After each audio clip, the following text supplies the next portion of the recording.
నీకు నేను నాకును ఒకరికొకరం నేను చరితలోనే నిలిచిపోయే ప్రేమికులమేను నేను నింగి నేల నీరు సాక్షిగా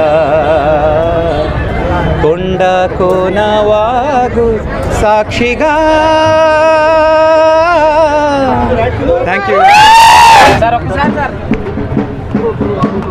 థ్యాంక్ యూ ఇంతమంది. అంటే అసలు రిలీజ్ అంటే ఈ రేంజ్లో ఉంటుందని ఎక్స్పెక్ట్ చేయలేదు. హౌస్ఫుల్ అవడం ఒక ఎత్తు అయితే 23 years బ్యాక్ థియేటర్లో ఎలాంటి రెస్పాన్స్ ఉందో అదే రెస్పాన్స్ మళ్ళీ మొబైల్ ఫోన్స్ వచ్చిన తర్వాత ఆ రెస్పాన్స్ ఎలా ఉంటుందని మనకు చూపించారు. ఆ రోజుల్లో మొబైల్ ఫోన్స్ షూట్ చేసే పరిస్థితి లేదు. ఈరోజు మొత్తం అందరూ మొబైల్స్ పట్టుకొని షూట్ చేస్తూ డ్యాన్స్ చేస్తుంటే ప్రతి పాటికి అది ఆ రోజు మొబైల్ ఫోన్స్ లేనప్పుడు ఇప్పుడు మొబైల్ ఫోన్స్ వచ్చిన తర్వాత డిఫరెన్స్ డెఫినెట్గా కనిపిస్తుంది. And thank you very much for all your love. And Teja గారికి చాలా థ్యాంక్స్, ఎంత మంచి ఇచ్చేసినాను. అండ్ ఉదయ్ని డెఫినెట్గా మిస్ అవుతున్నాం. ఉదయ్ని డెఫినెట్గా అందరం మిస్ అవుతున్నాం.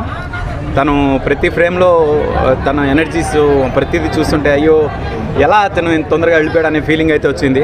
అండ్ మీకు అంటే మ్యూజిక్ సెట్టింగ్స్లో కానీ ఉదయ్ కిరణ్ గారితో అసలు తను ఎప్పుడు ఇన్వాల్వ్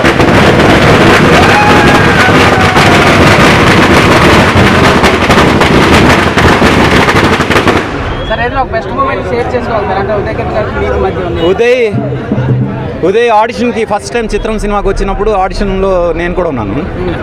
అప్పటి నుంచి నాకు పరిచయం కాబట్టి తను ఫస్ట్ లేదు అప్పటికే అంటే ఆడిషన్ చేస్తున్నప్పుడు నేను రామానంద్ రమణ గారు ముగ్గురు కూర్చొని తేజ గారు 50 ఒకసారి చూడండి అంటే ఒకసారి టెస్ట్ చేద్దామని ఎదురుగా ఒక టేబుల్ ఉంది.